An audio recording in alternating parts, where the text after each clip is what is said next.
Hello everyone, welcome to Gate Academy and Adult Education.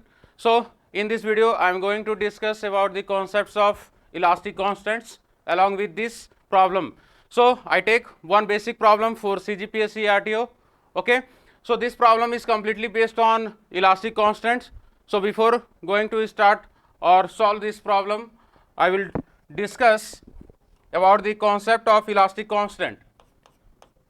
So let's see. Elastic constant.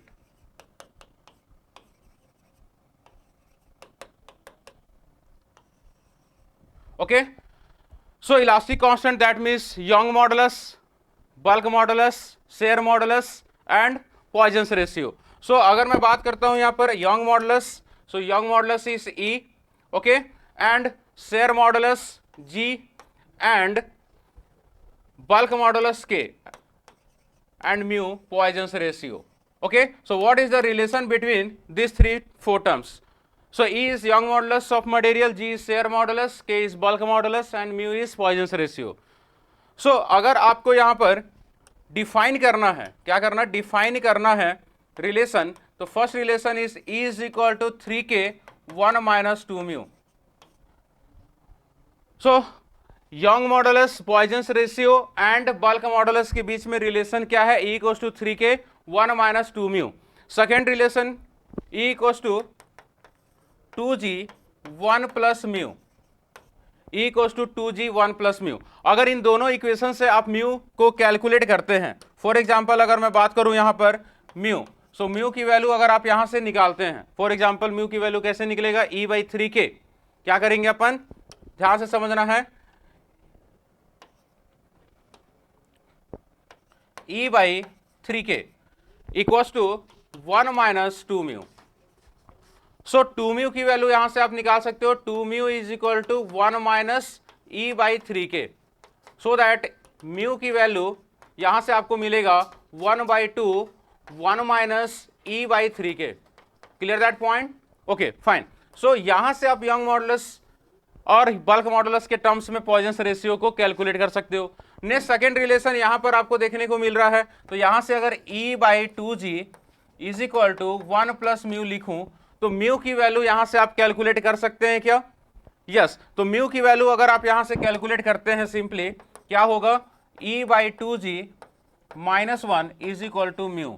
तो इन दोनों equation से आप पॉइजन्स रेशियो की वैल्यू निकालोगे, इन दोनों को इक्वेट कर देंगे.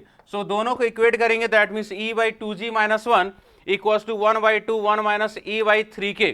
अगर आप ऐसा इसको करते हैं तो एक रिलेशन आपको देखने को मिलेगा, और वो रिलेशन क्या है? E equals to 9kg upon 3K plus G. ये रिलेशन आपको फाइनली देखने को मिलेगा. बात समझ में आ रहा है? इसका मतलब अभी अपन टोटल कितने इक्वेशंस देख चुके हैं या फिर रिलेशंस? तो आप बोलोगे सर टोटल 3 रिलेशंस आप देख चुके हैं. एक आप E equals to 3K 1 minus 2 mu.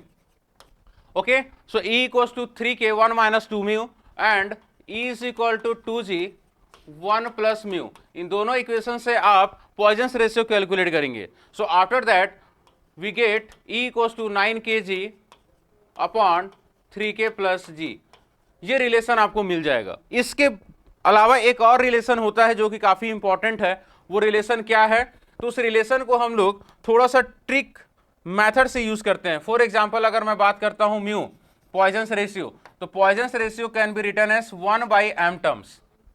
अगर पॉइजन्स रेशियो म्यू है तो उसको अपन 1 बाई m में भी लिख सकते हैं. So mu is equal to 1 by m is equal to क्या लिख सकते हैं? 3K. क्या लिखेंगे अपन? 3K minus 2G. That means इस टर्म को इस टर्म के साथ क्या करना है? सब्ट्रैक्ट करना है. सो 3K minus 2G divided by 3K में 2 टाइम्स मल्टीप्लाई करोगे तो हो जाएगा 6K प्लस ऐड करना है आपको 2G. तो नेक्स्ट रिलेशन आपके पास ये मिल जाएगा. सो ये एक फंडामेंटल कॉन्सेप्ट है. ठीक है, तो टोटल आपके पास इलास्टिक कांस्टेंट 4 इक्वेशंस होते हैं, और इन 4 इक्वेशंस की हेल्प से आप अननोन्स वैल्यूज को कैलकुलेट कर सकते हो. कैसे? For example let's see, according to this problem A material has a Young modulus of 1.25 into 10 the power 5 Newton per mm square. So Newton per mm square, that means megapascal. So Young modulus of material is given. So E is equal to 1.25 into 10 the power 5 Newton per mm square, that means megapascal.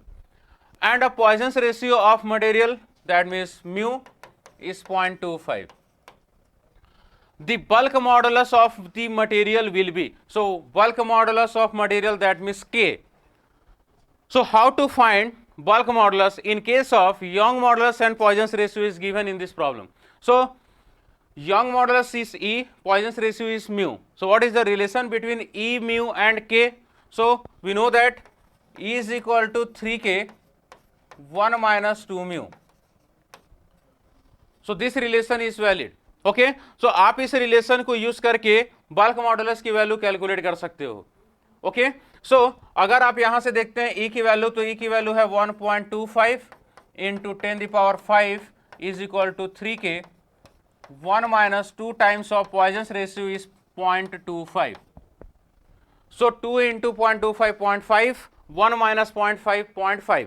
So 0.5 multiplied by 3 and divide कर देंगे 1.25 into 10 the power 5 से, तो आपको क्या मिल जाएगा? K. तो यहां से आपको फाइनली K की वैल्यू मिल जाएगी. सो bulk modulus K is 0.83 into 10 the power 5 Newton पर mm स्क्वायर. ये आपको यहां से देखने को मिलेगा. तो डायरेक्ट प्रॉब्लम को सॉल्व किया जा सकता है अगर आपका बेसिक फंडामेंटल कॉन्सेप्ट पता है. ठीक है, क्लियर है. सो आप बोल सकते हैं डायरेक्टली कि इलास्टिक कांस्टेंट से क्वेश्चंस आपको देखने को मिलेगा CGPSC ARTO. Clear that point. तो ये 4 रिलेशंस आप लोग को ध्यान में रखना है और उसको यूज कैसे करना है ये पता होना चाहिए. तो गिवन डेटा पे डिपेंड करता है, given data according to this problem. Okay, आप देख सकते हो प्रॉब्लम जो था उसके अकॉर्डिंग अगर अपन देखें तो यंग मॉडुलस गिवन था, पॉइजन्स रेशियो गिवन था, बल्क मॉडुलस पूछा गया था. इसका मतलब अपन समझ गए फर्स्ट इक्वेशन यूज होगा. अगर मान लो फॉर एग्जांपल आपको पॉइजन्स रेशियो दे दूं, यंग मॉडुलस दे दूं और शेयर मॉडुलस पूछ दूं, तो आप सेकेंड इक्वेशन को यूज करेंगे. क्लियर है. और अगर मान लो फॉर एग्जांपल आपको मैं बल्क मॉडुलस और शेयर मॉडुलस दोनों दे दूं और पॉइजन्स रेशियो पूछ दूं, तो ऐसा कोई इक्वेशन है क्या कि K और G दोनों गिवन हो और पॉइजन्स रेशियो निकाल लो? ऐसा है क्या? नहीं. तो एक ही रिलेशन है, लास्ट वन. तो इस टाइप के प्रॉब्लम्स आपको एग्जाम में देखने को मिलेगा CGPSC ARTO में. Direct straight forward question with in minutes में आप क्वेश्चंस को क्या करोगे? सॉल्व कर सकते हो. ओके, सो गेट एकेडमी लाइव ऐप में डेली क्लासेस चल रही है CGPSC ARTO. तो जितना जल्दी हो सकता है ज्वाइन करिए और इस मौके को नहीं गंवाना है. जितना जल्दी हो सकता है ज्वाइन करो, क्योंकि मैकेनिकल की वैकेंसी अच्छी खासी है इस बार CGPSC ARTO में. ठीक है, तो इस चांस को अपने को क्या करना है? अचीव करना है और कॉन्सेप्ट के साथ एग्जाम को क्लियर करना है. सो मिलते हैं क्लास में दोस्तों. Thank you so much everyone.